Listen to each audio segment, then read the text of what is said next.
നമ്മുടെ കുട്ടികളൊക്കെ സ്കൂൾ വിട്ട് വരുന്ന സമയത്ത് പെട്ടെന്ന് ഉണ്ടാക്കി കൊടുക്കാൻ പറ്റിയ അടിപൊളിയായിട്ടുള്ളൊരു മക്രോണി റെസിപ്പിയാണ് കേട്ടോ. അപ്പോൾ നമുക്ക് മക്രോണി റെഡിയാക്കി തുടങ്ങാം. അതിനായി ഞാൻ 1.5 കപ്പ് മക്രോണിയാണ് എടുത്തിട്ടുണ്ടായിരുന്നത്.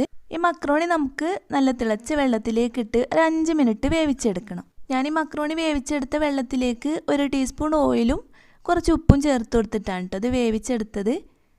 ഇനി നമുക്കിത് വെള്ളം കളഞ്ഞെടുത്ത് മറ്റൊരു പാത്രത്തിലേക്ക് ഊറ്റി വെക്കാം.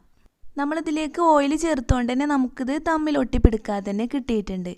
ഇനി നമുക്കിത് മറ്റൊരു പാത്രത്തിലേക്ക് മാറ്റി വെച്ച് മക്രോണിയിലേക്ക് വേണ്ട മസാല റെഡിയാക്കി തുടങ്ങാം. അതിനായി ഞാനൊരു പാൻ വെച്ചിട്ടുണ്ട്. അതിലേക്ക് 2 ടേബിൾ സ്പൂൺ വെളിച്ചെണ്ണ ചേർത്ത് കൊടുക്കുന്നുണ്ട്. നല്ലോണം ചൂടായ എണ്ണയിലേക്ക് ഞാൻ കുറച്ച് കറിവേപ്പില ഇട്ട് കൊടുക്കുന്നുണ്ട്.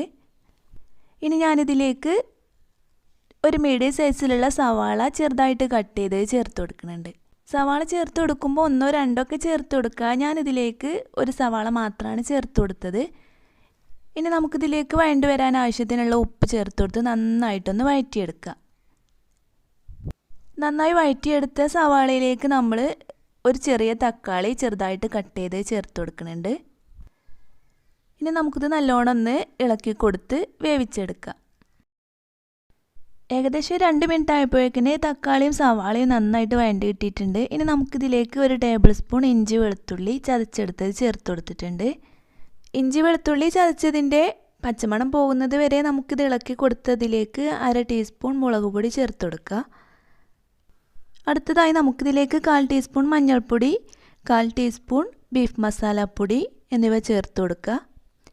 ബീഫ് മസാലപ്പൊടിക്ക് പകരമായിട്ട് നിങ്ങൾക്ക് ഗരം മസാല ഉണ്ടെങ്കിൽ അത് ചേർത്ത് കൊടുത്താലും മതിയാകും. പിന്നെ നമ്മൾ ഈ സമയത്തൊക്കെ ലോ ഫ്ലെയിമിലിട്ടിട്ട് ചെയ്യാൻ പ്രത്യേകം ശ്രദ്ധിക്കണം. അല്ലെങ്കിൽ നമ്മുടെ പൊടികളൊക്കെ അടുക്കി പിടിക്കാനുള്ള ചാൻസ് കൂടുതലാണ്. അപ്പോൾ അതുകൊണ്ട് നമ്മൾ ലോ ഫ്ലെയിമിലിട്ടിട്ട് നന്നായിട്ട് തന്നെ പൊടികളുടെയൊക്കെ പച്ചമണം പോകുന്നത് വരെ ഇളക്കി കൊടുക്കുക. ഈ സമയത്ത് നമുക്ക് ഉപ്പ് കുറവായിട്ടുണ്ടെങ്കിൽ ഉപ്പിട്ട് കൊടുക്കുക. ഇനി നമുക്കിതിലേക്ക് സോയ സോസ് കൂടി ഒഴിച്ച് കൊടുക്കണം. 1 ടീസ്പൂൺ സോയ സോസ് ഒഴിച്ച് കൊടുക്കുന്നുണ്ട്. സോയ സോസ് ഒഴിച്ച് കൊടുക്കണമെന്ന് നിർബന്ധമൊന്നുമില്ല. ഞാനിതിലേക്ക് സോയ സോസ് ഒഴിച്ച് കൊടുത്തിട്ടാണ് ഇത് തയ്യാറാക്കുന്നത്. അപ്പോൾ നമുക്ക് നമ്മളെ മക്രോണിക്ക് പ്രത്യേകമായിട്ടുള്ളൊരു ടേസ്റ്റ് ഉണ്ടാവും കേട്ടോ. ഇനി നമുക്കിത് നല്ലോണം ഒന്ന് ഇളക്കി കൊടുക്കുക. അങ്ങനെ സോയ സോസ് മസാലയുടെ എല്ലാ ഭാഗത്തേക്കും എത്തുന്ന രീതിയിൽ നന്നായിട്ട് തന്നെ ഇളക്കി കൊടുത്തിട്ടുണ്ട്. ഇനി നമുക്കിതിലേക്ക് ബീഫ് ചേർത്ത് കൊടുക്കുക. ഏകദേശം ഒരു 1/2 കപ്പ് ബീഫാണ് കേട്ടോ ഞാൻ ചേർത്ത് കൊടുത്തത്. നിങ്ങൾക്ക് കൂടുതൽ വേണമെങ്കിൽ ചേർത്ത് കൊടുക്കുക.